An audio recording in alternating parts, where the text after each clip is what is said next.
commotion.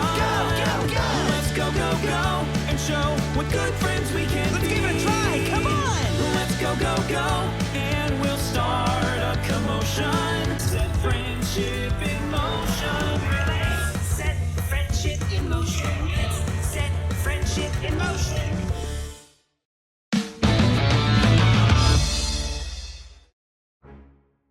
Thomas's Washout. On the line to the quarry on Thomas's branch line, there is an old wooden bridge that crosses a stream. The engines usually take great care when crossing the bridge, especially whenever they collect loaded trucks of stone from the quarry. Toby didn't like crossing the bridge. He had had an accident a long time ago where the bridge had collapsed and he hung dangerously over the rapid waters as if he was on a tightrope.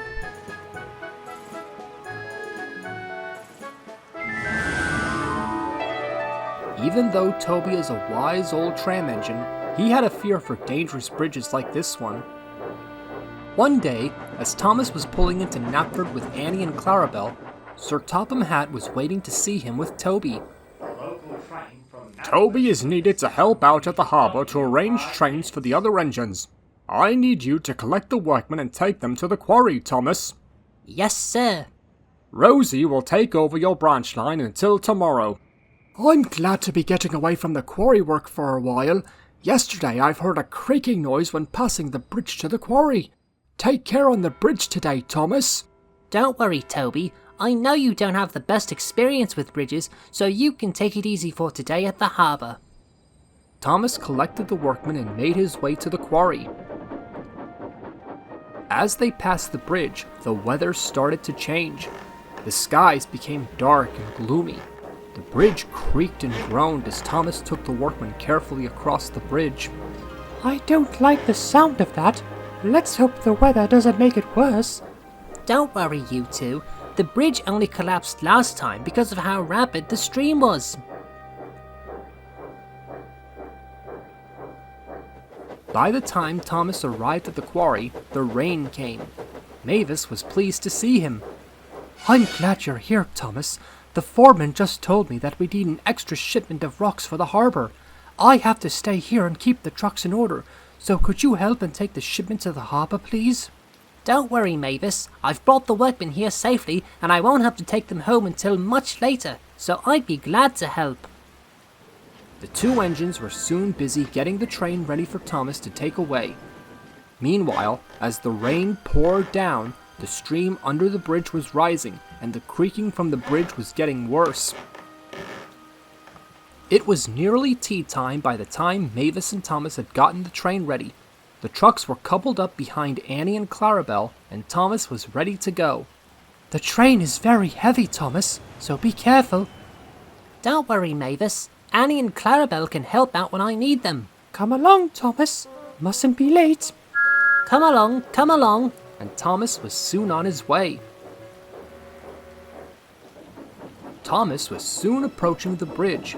He slowed down so as to go slowly and carefully across the bridge. The stream was getting more rapid as the rain poured down, and the wind was starting to blow strongly. As Thomas puffed onto the bridge, he suddenly felt it sink slightly below his wheels. There was a loud creak. "Don't stop, Thomas! Keep going!" Hurry, hurry, hurry! Oh dear, oh dear! Thomas, Annie, and Clarabelle and the trucks made it safely across the bridge. One moment, everything seemed safe. But then suddenly, the bridge had vanished, but Thomas hadn't stopped in time, as the brake van was suddenly hanging dangerously over the water, still coupled up to the trucks. Thomas's driver looked back in shock as the guard was still inside the brake van, calling for help as if his life depended on it. "Help! Someone help me!" The coupling on the brake van was getting ready to snap. "We have to do something fast! We have to rescue the guard!" Then Thomas had an idea. Blow my whistle! We can send out a signal for help! So Thomas's driver blew his whistle, and soon they saw Harold the helicopter swoop into the scene. "Whatever's the matter, Thomas?" Harold looked back towards the stream and was shocked. The guard is trapped inside, Harold. We need your help to rescue him fast. Don't worry, Thomas. I'm right on it. Harold hovered over to the brake van and shouted urgently to the guard. We're going to drop a rope and harness down to you. Grab onto it and attach it to yourself and fast. The guard wasted no time and was hooked up to the harness. Hold tight, old chap. We'll get you out of here. They were just in time.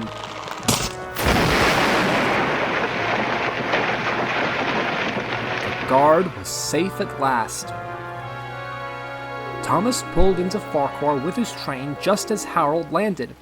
Everyone was very relieved. Thank you, Thomas. And thank you, Harold.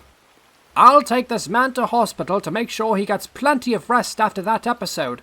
Well done for that call to action, Thomas. Later, as Thomas pulled into the harbor with the stone trucks, Sir Topham Hatt and Toby were waiting for him. Well done, Thomas. I've heard about what happened with the Quarry Bridge and your call to action, and I'm very proud of you. Oh, thank you, sir. But I couldn't have rescued that guard without Harold. Yes, but you were the one that raised the alarm to get urgent help for the guard. Toby is right, Thomas. You took great initiative to raise the alarm to rescue the guard, and that's what makes you a really useful hero.